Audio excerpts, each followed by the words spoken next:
Everyone thinks that trust funds are reserved for millionaires, and I'm here to tell you that for the cost of a used car payment, you could make your kid a middle-class trust fund kid. You can do so using the same wealth strategies that the rich use today, just scaled down. Here's how to build your kid's financial future the right way. Real tools, not just hype. The average used car payment in America right now is $520 a month. So let me walk you through what you could do with that $520 if you live frugally, paid cash for your cars, stopped upgrading your cars so frequently, and opened up these 3 accounts. Okay, the first tool that you're gonna leverage is called a 529 plan.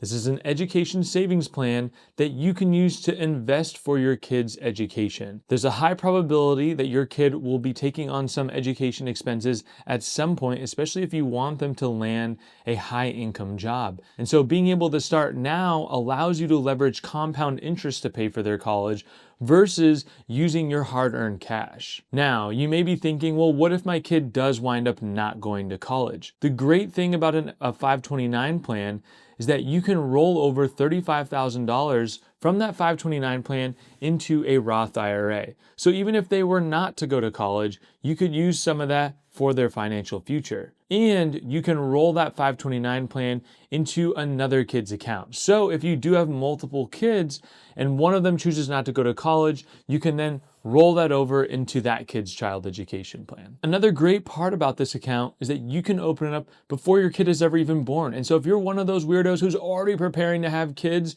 and you're not even seeing someone, you're literally single today, you could technically open up a 529 plan today that your future kid could take advantage of. Make sure to check your state's requirements and legalities when it comes to 529 plans. They do vary slightly state to state, but in general, you can invest in a 529 plan, invest in index in that 529 plan, and really just set up an automated way to invest for your kid's financial future without really even having to think about it. The 529 plan is where I recommend most parents start when they think about investing in their kid's future.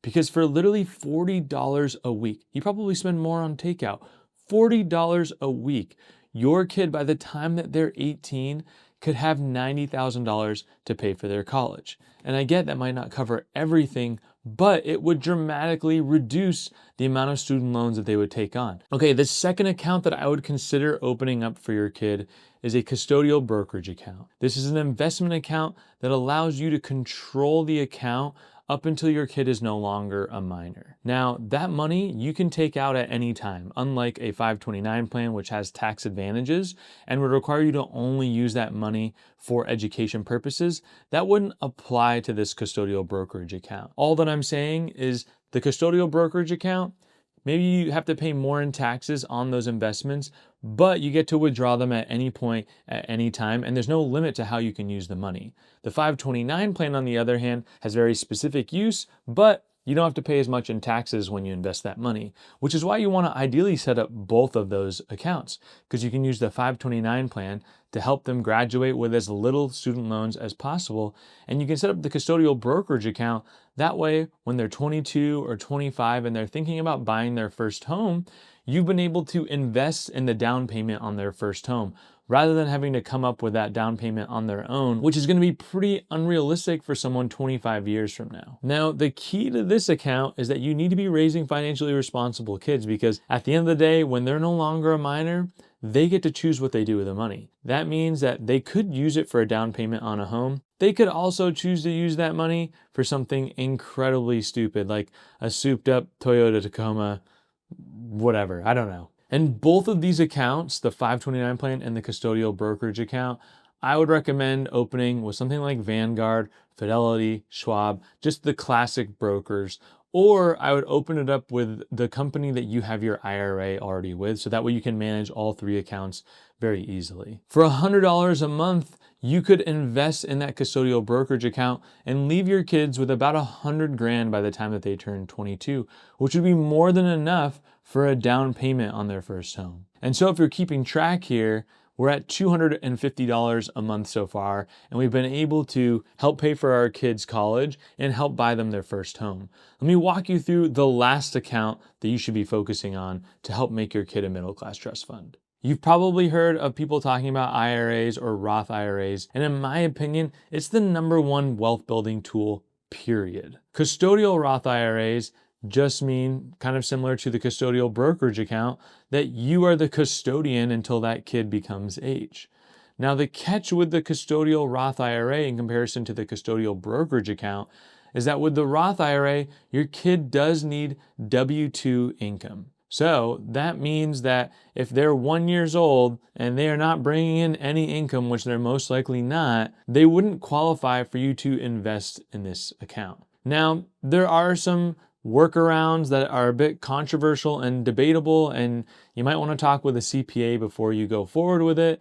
But really what I'm trying to get home here is that as soon as your kid starts to work, whether it be babysitting, mowing lawns, getting their first job, washing dishes, or whatever it is, you can contribute and even match some of the funds that they're making from that job and put it into a custodial Roth IRA. It may not seem like much, but if you were to contribute $100 a month from the ages of 12 to 18, so for 6 years, by the time they turn 18, they would have about $10,000. Now, the benefit is that they would have 44 years to let that money grow because it's in a Roth IRA and they can't touch that money, which means that by the time they went to retire, if they never invested another dollar, they would have almost $800,000. And sure, $800,000 is not going to be what it is today, but $800,000 is going to be a great head start that can help them live a more comfortable retirement.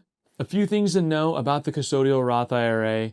One, just like your Roth IRA, the max contributions are $7,000 per year. And just like your Roth IRA, all the contributions are after-tax income. So you don't get tax advantages today.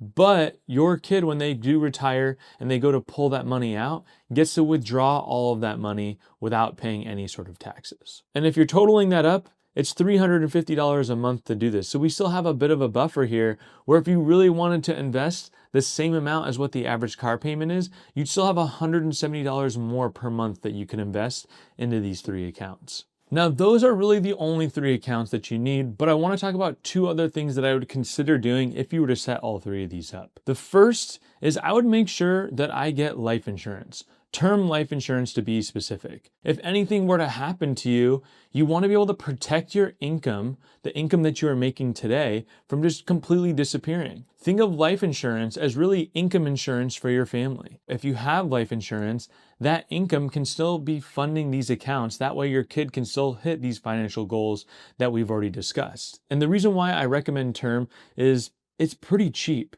For about $25 to $60 a month, you can get about $500,000 to almost $2 million in coverage, depending on your age, depending on your health. There's some other factors in there. And lastly, I kind of mentioned this already, but you want to be making sure that you're teaching your kids healthy financial habits. That way, if something happens along the way and maybe none of these accounts are available to them, they still know what they need to do to build wealth the right way. You may not believe this, but your kid is building financial opinions and habits by the age of 3. And that's when you want to start to take advantage of opportunities to subtly teach them about giving, saving, investing, and not just spending everything that they have. A book that I highly recommend that's very age appropriate from 3 to 6 is the book Money Bunny. From ages 7 to 12, that's when I would start to focus on how to make money. What I mean by that is you could bring your kids into the ways that you make money, giving them chores and responsibilities, helping them figure out ways to generate income doing things around the neighborhood, and then helping them understand that all that money that they're making doesn't go straight to their pocket. That's a perfect time to help them understand taxes, cost of living, saving and investing, giving, but also getting them excited and showing that, well, they maybe can't spend all of that money. There is a lot of benefits that money can bring to you. And when they do become teenagers, I'd say that's an opportunity to really just pull them into your finances.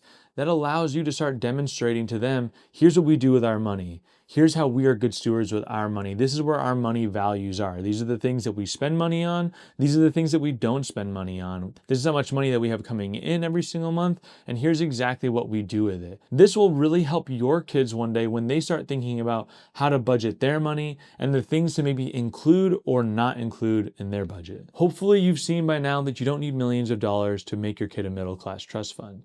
You need consistency, structure, and the most important thing, time. Start small, give what you can, and most importantly, stay consistent with what you're giving. Whether it's $50 a month, $200 a month, $1,000 a month, you would be shocked at what compound interest can do to that money. And so if you really feel like you don't have that much to give, plug it into a compound interest calculator and see what kind of impact that you can make on your kid's life, even with just $10 a week. Thanks for watching. Please let me know if there's anything that I missed or if you have any questions about anything that I went through. And if you did like what you see, subscribe for more content like this.